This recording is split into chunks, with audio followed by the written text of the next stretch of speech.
Hi అందరికీ నమస్తే. గుంటూరు జిల్లాలో హై టెన్షన్ నడిచేటువంటి నియోజకవర్గం వినుకొండ చాలా రఫ్ అయిన ప్రాంతం, చాలా రఫ్గా రూడ్గా ఉండే ప్రాంతం. అది పల్నాడు జిల్లాలో చాలా వెనకబడిన ప్రాంతంగా ఉంటుంది. దగ్గర ఒక 150-200 గ్రామాలకి ఏకైక నగరం, టౌను, సిటీ వినుకొండ. ఎందుకంటే ఇక్కడ అంతా కూడా అన్ని జాతులు, అన్ని కులాలు, అన్ని మతాలు ఇక్కడ మిళితమైనటువంటి ప్రాంతం. చాలా పెద్ద ఏరియా, ఆ మండలాలు కూడా చాలా విస్తీర్ణం ఎక్కువగా ఉన్నటువంటి ప్రదేశం వినుకొండ నియోజకవర్గం. సో ఈరోజు మనం వినుకొండ నియోజకవర్గం గురించి తెలుసుకోబోతున్నాం. ఇక్కడ ప్రస్తుతానికి ఎమ్మెల్యేగా, వైఎస్ఆర్సీపీ ఎమ్మెల్యేగా బొల్లా బ్రహ్మనాయుడు గారు ఇక్కడ 2019లో గెలుచున్నారు. అదేవిధంగా గతంలో 2 సార్లు ఎమ్మెల్యేగా పనిచేసినటువంటి జీవి ఆంజనేయులు గారు ఇక్కడ ఉన్నారు. ఆయన ప్రముఖ పారిశ్రామికవేత్త అని చెప్పుకోవచ్చు వీళ్ళిద్దరు కూడా.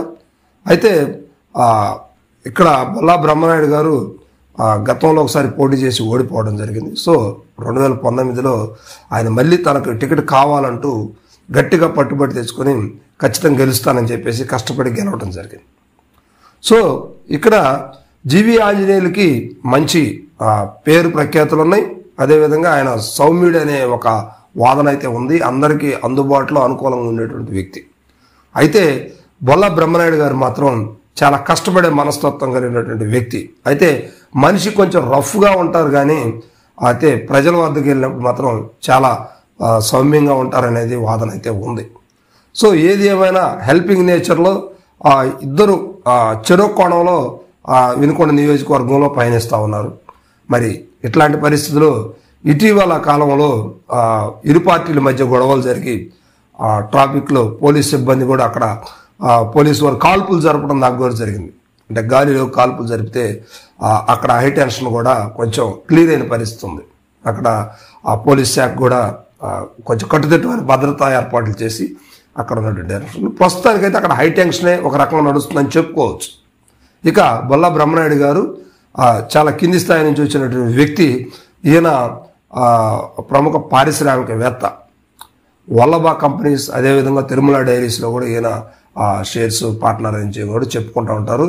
ఈయన 100 కోట్ల 1000 కోట్ల ఆస్తిపరులు అని చెప్పి కూడా బాగా ట్రైనింగ్ నడుస్తున్నటువంటి విషయం అనమాట.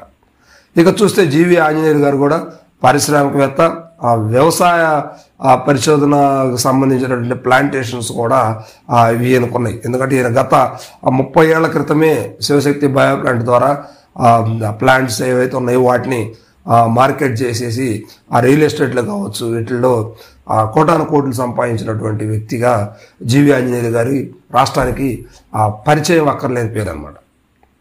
సో ఇది ఇలా ఉంటే మరి నియోజకవర్గంలో ఎవరు అభివృద్ధి చేశారు, ఎవరు ప్రజల వద్దకు అంత అనుకూలంగా ఉంటారు అనేది ఒకసారి పరిశీలిస్తే ప్రస్తుతానికైతే బొల్లా బ్రహ్మనాయుడు గారు నియోజకవర్గంలో మంచిగానే పనిచేశారు, మంచి కార్యక్రమాలు బాగా నిర్వహిస్తున్నారు.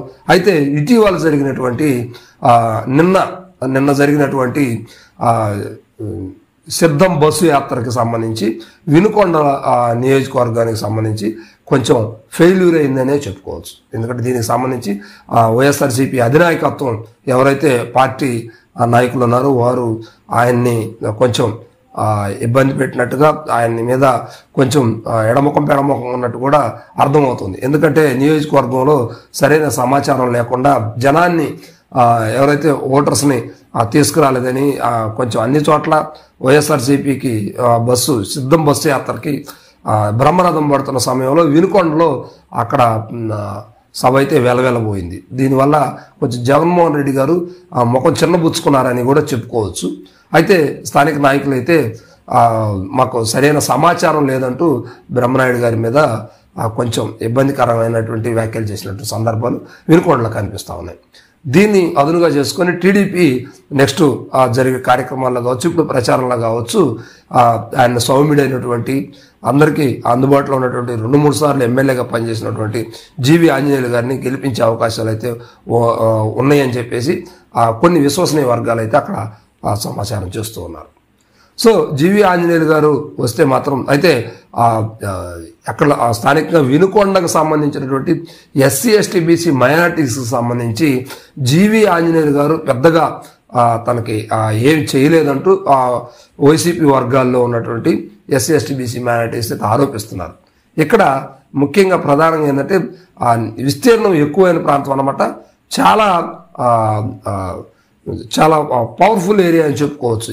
అంటే పల్నాడు ఏరియాలో ఒక చివరి దశ కాబట్టి కొంచెం అక్కడ వాతావరణం అంతా కూడా కొంచెం హార్ష్గా ఉంటుందన్నమాట. మరి ఇట్లాంటి పరిస్థితుల్లో వైఎస్ఆర్సీపీ ఇక్కడ బొల్లా బ్రహ్మనాయుడు గారికి ఈసారి మరి ఎంతవరకు సహకరిస్తుంది అనేది మాత్రం వెయిట్ చేయాల్సిన పరిస్థితి. మొన్నటిదాకా అయితే టికెట్ కూడా లేనట్టుగా కొంచెం వాదనలు వినిపించింది. అయితే మొత్తానికి ఎట్టకేలకు వైఎస్ఆర్సీపీ టికెట్ బ్రహ్మనాయుడు గారు తీసుకొచ్చుకున్నారు. సో ఇప్పుడు పోటాపోటీగా అయితే అక్కడ రసవత్తరం ఉంది. అయితే ఇది కూడా ఒంగోలు తర్వాత అద్దంకి దర్శిలాగా హై టెన్షన్ ఏరియా అని చెప్పుకోవచ్చు. ఇంకా కూడా కొంచెం ఎక్కువే అని చెప్పుకోవచ్చు. మరి వినుకొండ పరిస్థితులు అయితే అట్లా ఉన్నాయి. ఎక్కువగా దళిత బహుజనులకి ఎక్కువగా సహాయ సహకారాలు అందించినటువంటి బొల్లా బ్రహ్మనాయుడు గారికి ఈసారి ప్రజలు మరి పట్టం కడతారా, లేదా సౌమ్యుడు మంచి పేరు ఉన్నటువంటి వ్యక్తి పని చేయకపోయినా పర్లేదు జీవి ఆంజనేయులు గారికి మరి ఈసారి పట్టం కడతారనేది మాత్రం వినుకొండ ప్రజల చేతుల్లో ఉంది. మరి వారు ఎంతవరకు సరైన నిర్ణయం తీసుకొని వారిద్దరిలో ఎవరైతే మేలు ఎవరైతే మంచి అనుకొని ఓట్లేసి గెలిపిస్తారనేది మాత్రం కొంచెం ఎలక్షన్ దాకా వెయిట్ చేయాల్సిన పరిస్థితి ఉంది. రైట్.